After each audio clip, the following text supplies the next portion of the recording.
अब हम लोग करेंगे यूनिट नंबर 11 कार्बोक्सिलिक एसिड्स की एक्सरसाइज जो कि एनबीएफ की बुक में दी हुई है फेडरल बोर्ड के सिलेबस को फॉलो करते हुए ग्रेड 10 केमिस्ट्री यूनिट नंबर 11। तो इसके जितने भी एसएलओस थे जिनके मुताबिक ये बुक बनी है जो कि नेशनल करिकुलम काउंसिल ने प्रोवाइड किए हैं वो सब के सब हम लोग इससे पिछले पार्ट में देख चुके हैं। तो इस एक्सरसाइज से पहले आपने वो पिछला पार्ट लाजमी देखना है जिसके अंदर तमाम जो कॉन्सेप्ट है वो कॉन्सेप्ट्स हैं वो समझाए गए हैं ताकि आप एक्सरसाइज इजीली समझ सकें।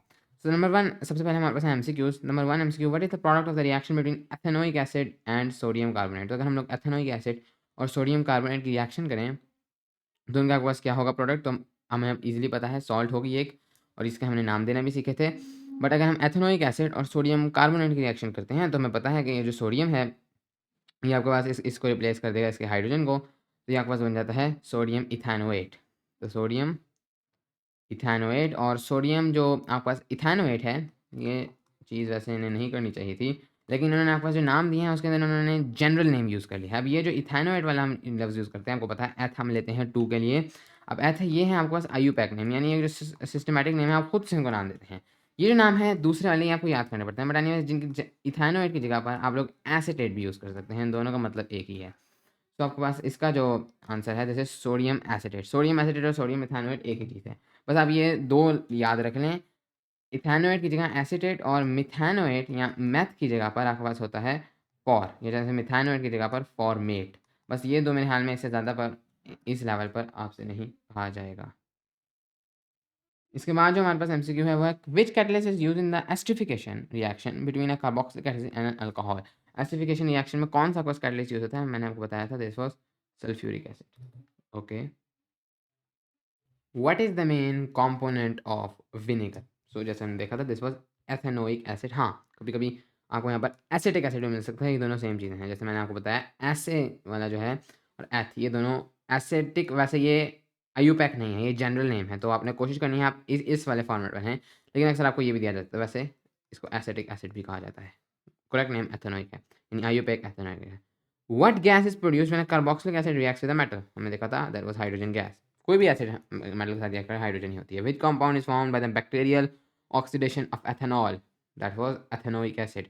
What type of bond is found between a carboxylic acid and alcohol during esterification, that is an ester link. लेकिन वो जो हमारे पास होता है अगर हम मतलब वो जो एस्टर लिंक है जो बॉन्ड फॉर्म होता है that is clearly covalent bond, ionic तो नहीं होता वो। इसके बाद है विच ऑफ द फॉलोइंग, तो ये जो कोवेलेंट बॉन्ड है ये उनके दरमियान है, जो कार्बोक्सिलिक एसिड और अल्कोहल के कार्बोक्सिलिक एसिड से OH निकल जाता है, अल्कोहल से आपके पास H निकल जाता है। ओवरऑल वो वाटर बना देते हैं और आपके पास जो कार्बोक्सिलिक एसिड का कार्बन होता है वो अल्कोहल के आपके O के साथ ऑक्सीजन के साथ जुड़ जाता है, तो वो आपके पास एक कोवेलेंट बॉन्ड होता है। Which of the following is an example of a carboxylic acid. तो नाम से मैंने पहचाना देखा था चैप्टर नंबर 8 में, I think organic chemistry. This is ethanoic acid. In the oxidation of ethanol to ethanoic acid, what is the role of potassium manganate? It is an oxidizing agent. ये इसको ऑक्सीडाइज करता है ethanol को। वैसे oxidising agent में हमने 9th में oxidation reduction oxidizing agent reducing agent आपने 9th में डिटेल से पढ़ा होगा, तो वैसे आपको 9th का नॉलेज होना चाहिए इन चीज़ों को समझने के लिए। बट क्लियरली पोटाशियम पर मैंगनेट 7 पोटाशियम पर मैंगनेट है, ये आपके एथेनॉल के लिए नेसेंट ऑक्सीजन प्रोवाइड करता है या ऑक्सीडाइजिंग एजेंट है, उसको ऑक्सीडाइज करता है और खुद ये रिड्यूस होता है। ये आपने भी पढ़ा होगा, जो ऑक्सीडाइजिंग एजेंट होता है वो खुद रिड्यूस होता है और दूसरे को ऑक्सीडाइज करता है। व्हाट इज प्रोड्यूस्ड, वैसे ये डेफिनेशन आपको पता ही होगी कि ऑक्सीडेशन का बुनियादी मतलब है आपके पास लॉस ऑफ इलेक्ट्रॉन्स, और रिडक्शन का बुनियादी मतलब है आपके पास गेन ऑफ इलेक्ट्रॉन्स। लेकिन इसी के साथ साथ ऑक्सीडेशन को इस तरह से भी डिफाइन किया जाता है कि एडिशन ऑफ ऑक्सीजन और इसको लॉस ऑफ ऑक्सीजन। तो इस केस में आपके पास जो पोटाशियम पर मैंगनेट है ये ऑक्सीजन को लूज़ करता है, तो ये खुद रिड्यूस होता है, लेकिन ये एथेनॉल को ऑक्सीजन देता है। एथेनॉल जो है वो ऑक्सीडाइज होता है, तो एथेनॉल को ये ऑक्सीडाइज करता है, तो ये ऑक्सीडाइज करने वाला एजेंट है, oxidizing agent. What is produced when ethanoic acid reacts with sodium hydroxide. तो मेटल बेस आपके पास एक सॉल्ट होगा, उसका नाम भी हमने देखना सीखा था, this will be sodium ethanoate, right. Sodium इधर से आ रहा है, बाकी इथैनोएट इधर से आ रहा है। ओके, तो इसके बाद हम लोग चलेंगे शॉर्ट क्वेश्चन की तरफ। अब है short answer question number 1, right the balanced chemical equation for the reaction between ethanoic acid and sodium. तो मेरे ख्याल में ये आपको इजीली लिख लेंगे, इसको आप लोग याद नहीं करना, आपको खुद लिखना आना चाहिए, क्योंकि जो तरीका है उसको खुद लिखने का हम ऑलरेडी क्योंकि बहुत ही सिंपल है।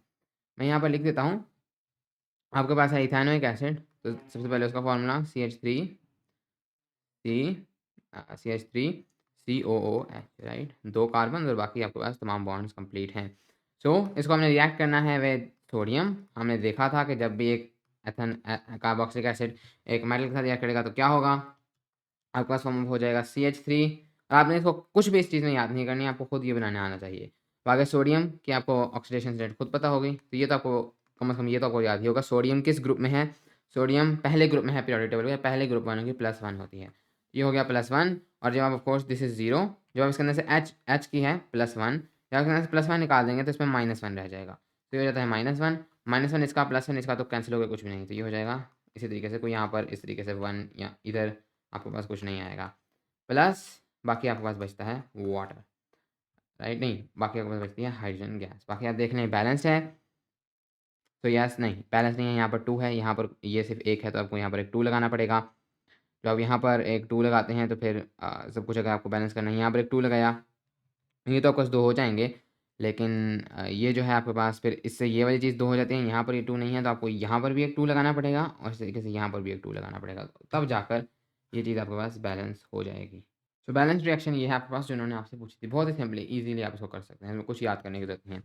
Describe how the ethanoic acid can be formed, describe how ethanoic acid, दाना ही आएगा, how ethanoic acid can be formed when from ethanol using an oxidizing agent. Ethanoic acid को कैसे फॉर्म किया जा सकता है, एथेनॉल से ऑक्सीडाइजिंग एजेंट के थ्रू, तो ये तो आपको तरीका पता है, ये बात कर रहे हैं पोटाशियम पर मैंगनेट वाले तरीके की, तो ये आप लोग खुद कर सकते हैं, ये तो आपको इजीली आना चाहिए SLO से। What is the role of sulphuric acid in the acidification process, catalyst, catalyst इसका रोल कैटलिस्ट है, सल्फ्यूरिक एसिड का रोल क्या है एसिडिफिकेशन में, कैटलिस्ट।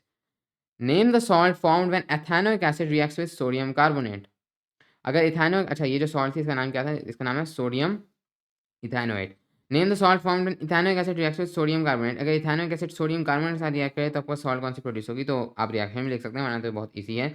आपके पास सोडियम इधर चला जाना है, इथेनोइक एसिड, तो ये आपके पास है सोडियम इथेनोएट, यही सेम सॉल्ट आपके पास प्रोड्यूस होगी इन दोनों में, तो इसका है सोडियम इथेनोएट या sodium acetate, ethanoate. How is ethanoic acid used in the food industry, in vinegar and in food preservation, क्योंकि एसिड जो है वो बैक्टीरिया को नहीं बनने देता, जैसे आपके पास अचार है उसको अक्सर विनेगर में रखा जाता है ताकि वो महफूज रहे, तो फूड को प्रिजर्व करने में। Explain the industrial use of ethyl acetate, तो इथाइल एसिटेट का इंडस्ट्रियल यूज़ क्या है। इथाइल एसिटेट ये आपके पास एक एस्टर है, और इथाइल एसिटेट या इथाइल इथेनोएट, तो ये जो है आपके पास ऑफकोर्स एक फ्लेवर है, इसके अलावा ये एक सॉल्वेंट है। तो सबसे बड़ा इसका जो इंडस्ट्रियल यूज़ है इथाइल एसिटेट का, एक्चुअली काफ़ी पॉपुलर है, सबसे बड़ा तो इसका इंडस्ट्रियल यूज़ है एज अ सॉल्वेंट।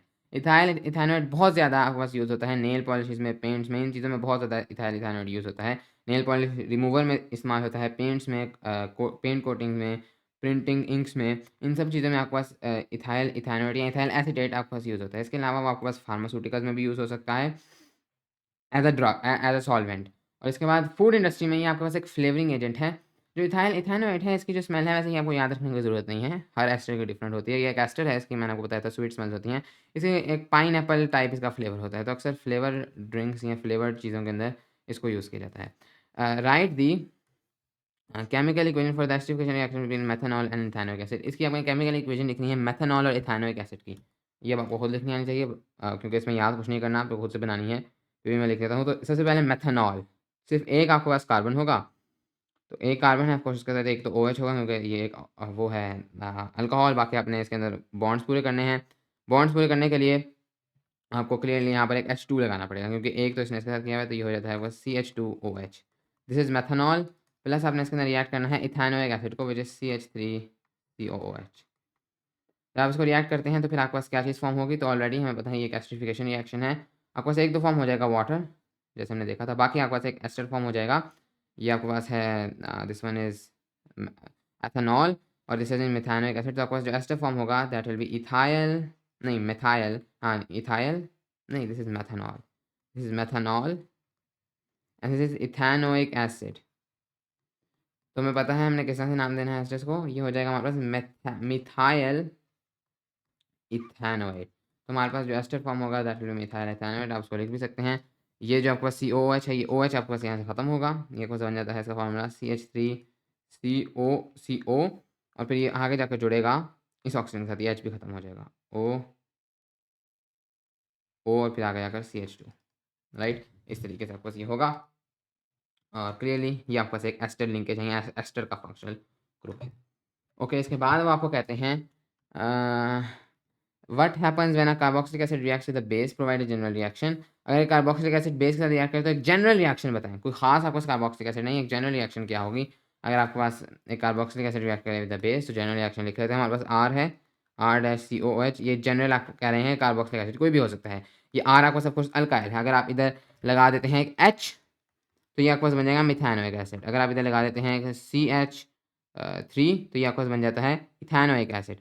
इधर आप लगा देते हैं CH3CH2 तो ये आपके पास एक बन जाता है प्रोपेनोइक एसिड। तो इस तरीके से आप आर की जगह पर कुछ भी लगा सकते हैं। तो आर एक रेडिकल जिसको हम कहते हैं, फ्री रेडिकल नहीं, ये दूसरा वाला रेडिकल है और इसके अंदर आप लोग इसको आपने रिएक्ट करना है with a base, with any base. तो बेस के लिए तो आई थिंक बेस ही हम लोग लिखेंगे इस तरीके से। और यहाँ पर भी आप चाहें तो आप इसको कार्बोक्सिलिक एसिड लिख सकते हैं खाली, वो भी आपके पास एक जनरल रिएक्शन ही है। एनीवेज इसको आप रिएक्ट करेंगे तो हमें पता है कि हमारे पास क्या फॉर्म होगा, हमारे पास एक सॉल्ट फॉर्म होगी और हमारे पास वाटर फॉर्म होगा, एक न्यूट्रलाइजेशन रिएक्शन होगी, ये जो वो एक एसिड है। बहुत ही सिंपल है। नेक्स्ट है describe the bacterial oxidation process use in vinegar production. तो बैक्टीरियली आप कैसे इथानोइक एसिड को प्रोड्यूस करते हैं, तो मेरे ख्याल में ये तो अपने एसएलओ से काफ़ी इजीली आप कर सकते हैं। आपको बस बताना है कि आप बैक्टीरिया यूज़ करते हैं और फिर आप बैक्टीरिया क्यों आप उनको फूड के तौर पे यूज़ करेंगे, अपने रिएक्शंस लिखनी है। बहुत सिंपल है। What are the products of the reaction between a carboxylic acid and a metal. तो अगर आप कार्बोक्सिलिक एसिड और मेटल को रिएक्ट करें तो प्रोडक्ट्स क्या हैं, बहुत ही simple, salt and hydrogen gas products होंगे आपके पास। अगर आप लोग कार्बोक्सिलिक एसिड और किसी भी मेटल, एक एक्टिव मेटल जो कि हाइड्रोजन से ज़्यादा रिएक्टिव हो, हमने एसएलओ में बात की थी, फिर उसकी वो आपके पास सॉल्ट और हाइड्रोजन गैस प्रोड्यूस करेंगे। फिर उसके बाद है आपके पास थिंक टैंक नंबर 1 है। इसके अंदर आपने खुद से सोचना है explain why carbon dioxide is produced when ethanoic acid reacts with sodium carbonate. जब इथानोइक एसिड, हमने ये तो देखा कि कोई भी आपके पास कार्बोक्सिलिक एसिड जब किसी भी कार्बन के साथ रिएक्ट करेगा, फॉर सोडियम कार्बोनेट, तो आपके पास कार्बन डाइऑक्साइड गैस हमेशा प्रोड्यूस होती है। क्यों? तो इस पर आपने खुद से सोचना है क्यों प्रोड्यूस होती है। अगर आप सोचें तो बहुत ही सिंपल है। आपके पास जो इथानोइक एसिड है उसके साथ तो सोडियम जाकर हाइड्रोजन को तो रिप्लेस कर देगा, तो वो तो आपके पास बन गई सॉल्ट। बाकी आपके पास हाइड्रोजन को जब वो रिप्लेस करता है तो हाइड्रोजन ऑटोमेटिकली वाटर बना देता है, तो बाकी चीज़ बचती ही कार्बन डाइऑक्साइड है। यानी कि कार्बन डाइऑक्साइड की गुंजाइश आपके पास मौजूद है। कार्बोनेट में कार्बन है, इसके अलावा 3 ऑक्सीजन के एटम है, तो ऑटोमेटिकली कार्बन डाइऑक्साइड प्रोड्यूस हो जाती है। तो इसके अंदर आप यही चीज़ सोच सकते हैं। इसके बाद write the balance chemical equation for the esterification reaction between methanoic acid and propanol. मेरे ख्याल में ये आपको खुद लिखनी चाहिए। पहले आप इसको खुद ट्राई करें, लेकिन फिर भी अगर मैं लिख दूँ तो बहुत ही सिंपल है। मेथानोइक एसिड होगा COOH, right, this is methanoic acid. इसके साथ आपने रिएक्ट करना है प्रोपेनॉल, CH3 CH2 और फिर CH2 प्रोपेनॉल, यानी 3 इसके अंदर आपको इसका कार्बन, तो COH नहीं, COH नहीं, CO के साथ इधर होगा एक इधर, तो यहाँ पर CH2OH। तो ये हो गया है आपके पास प्रोपेनोइक एसिड, राइट। ये वाला जो आपके पास पार्ट है, 3 कार्बन है आपके पास, ये इसको हम इस तरह से कर लिखें C3 और H, this is H7, right. तो ये आपके पास है प्रोपाइल, जो उसका हमारे पास जनरल फॉर्मूला है CnH2n+1, ये एक अल्काइल का है, तो ये आपके पास अल्काइल है propyl. Overall this is propanol, but anyway this is propanol. आपने रिएक्ट किया है मेथानोइक एसिड को प्रोपेनॉल के साथ, तो आपके पास फॉर्म होगा अगेन ये एक एस्टरिफिकेशन रिएक्शन होगी। आपके पास एक फोर्स एक एसिड कैटलिस्ट होगा, आपके पास एक एस्टर फॉर्म होगा। एस्टर अगर हम नाम दें तो ये हो जाएगा आपके पास, दिस इज मिथानोइक एसिड, और आप रिएक्ट कर रहे हैं विद प्रोपेनॉल, तो ये हो जाएगा आपके पास प्रोपाइल मिथानोएट, जो आपके पास एस्टर फॉर्म होगा। उसका फॉर्मूला आप इजीली लिख सकते हैं। यहाँ पर से आपको पता है कि OH ख़त्म हो जाएगा, तो ये हो जाएगा आपके पास HCO, और ये O जाकर डायरेक्टली जुड़ेगा इस O के साथ, यहाँ से ये H ख़त्म हो जाएगा इस O के साथ, फिर बाकी आपके पास है CH2 और CH3 और फिर प्लस वाटर। आप चाहें तो इसके स्ट्रक्चरल फॉर्मूला भी ड्रॉ कर सकते हैं, वो आप इजीली कर पाएंगे। फाइनल है discuss the environmental and economic implications, यानी इम्प्लीकेशंस हैं, challenges of producing ethanoic acid via the chemical method using potassium manganate 7 compare to the biological method. तो हमारे पास कौन सी एनवायरमेंटल और इकोनॉमिक मुश्किलात हो सकती हैं अगर हम लोग इथानोइक एसिड को प्रोड्यूस करें। नंबर वन हम लोग प्रोड्यूस करें इसको केमिकल मेथड के थ्रू, या फिर हम इसको प्रोड्यूस करें बायोलॉजिकल मेथड के थ्रू। तो अगर हम लोग इसको केमिकल मेथड के थ्रू प्रोड्यूस करें और बायोलॉजिकल मेथड के बगैर, यानी कि हम लोग कह रहे हैं कि हम इसको केमिकल मेथड के ज़रिए से प्रोड्यूस करें, बायोलॉजिकल मेथड को यूज़ ना करें, तो हमारे पास क्या-क्या मुश्किलात हो सकती हैं। यहाँ दोनों को अगर हम लोग यूज़ करें तो हमारे पास एनवायरमेंटली किसके अंदर कौन-कौन से मसले हो सकते हैं। तो सबसे पहले अगर हम लोग आएँ केमिकल मेथड में, बायोलॉजिकल है बैक्टीरिया वाला, केमिकल है आपके पास कृष्ण परमैंगनेट का। सबसे पहले इसका एनवायरमेंटल तो मसला ये है कि इसके अंदर आपके पास केमिकल्स बहुत ज़्यादा यूज़ होते हैं। तो एनवायरमेंटली तो ये अच्छा नहीं है, क्योंकि इसके अंदर आपके पास केमिकल्स यूज़ हो रहे हैं, केमिकल्स बनाने के अंदर भी एनवायरमेंट में मसला है।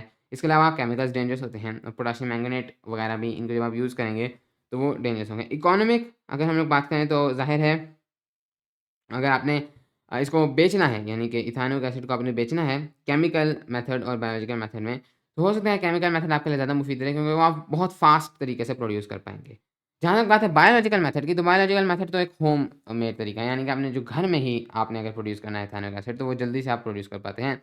एनवायरमेंटली तो ये सेफ़ है, क्योंकि इसके अंदर आप कोई केमिकल्स वगैरह तो यूज़ नहीं कर रहे हैं, वैसे भी सेफ़ है। इकोनॉमिकली अगर आपने इससे पैसे कमाने हैं, तो फिर ये एक अच्छा तरीका नहीं होगा, क्योंकि अगर आपने इसको मार्केट में सेल करना है तो फिर ये बहुत स्लो मेथड है, लेकिन ये सिर्फ़ लोकली आप इसे इथेनॉइक एसिड प्रोड्यूस कर सकते हैं। और इसके साथ ही हमारा ये चैप्टर कंप्लीट हो गया।